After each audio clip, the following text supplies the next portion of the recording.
Sa tennis, ginulat ni US teenager 124th ranked Melanie Odin si former number 1 Jelena Jankovic, scoring 6-7, 7-5 and 6-2.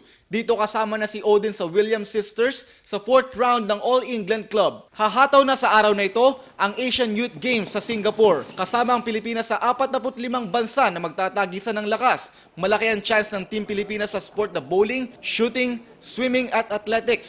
Pero susubukan ding makasungkit ng medalya sa diving, basketball 3-on-3, beach volleyball at table tennis. Sa PBA, maghaharap na ang Barangay Ginebra at San Miguel Beer matapos nilang walisin ang Rain or Shine at Burger Kings sa semifinal playoffs ng PBA Fiesta Cup. Dinomina ng Kings ang Elasto Painters 108-100, habang dinaig naman ng Beermen ng Whoppers 118-103. Samantala sasabak na sa kanilang debut ang Arellano University, Emilio Aguinaldo College at Angeles U Foundation sa 85th NCAA Men's Basketball Tournament na gaganapin sa The Arena, San Juan City.